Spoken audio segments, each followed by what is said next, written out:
यांच्यासह सर्व आरोपींची निर्दोष मुक्तता झाली आहे। खेड न्यायालयाने पुराव्याअभावी सर्व आरोपींची निर्दोष मुक्तता केली। साई रिसॉर्ट प्रकरणामध्ये परब निर्दोष ठरलेत। खेड न्यायालयाने हा निर्णय दिला। अनिल परब यांच्यासह सर्व आरोपींची निर्दोष मुक्तता करण्यात आली आहे। पुराव्यांच्या अभावी सर्व आरोपींची निर्दोष मुक्तता। साई रिसॉर्ट प्रकरणामध्ये भाजपने हा मुद्दा उचलून धरलेला होता। त्यानंतर किरीट सोमय्या यांनी साई रिसॉर्टच्या बाहेर आंदोलन देखील केलेलं होतं।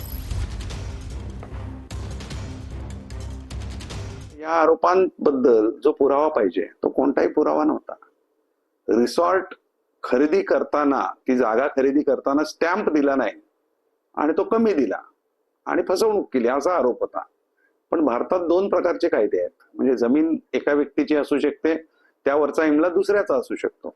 त्यांनी रिसॉर्ट खरेदी करण्याची किंवा विभाससाठी ते विकावं जमीन मालकाने, असं होऊच शकत नाही। असं करणं म्हणजे गुन्ह्याचं कृत्य आहे, कारण ते त्याच्या मालकीचं नव्हे। आणि मग हा सगळा विचार करून कोर्टाने सगळा अभ्यास करून युक्तिवाद ग्राह्य धरून त्यांची निर्दोष मुक्तता केलेली आहे।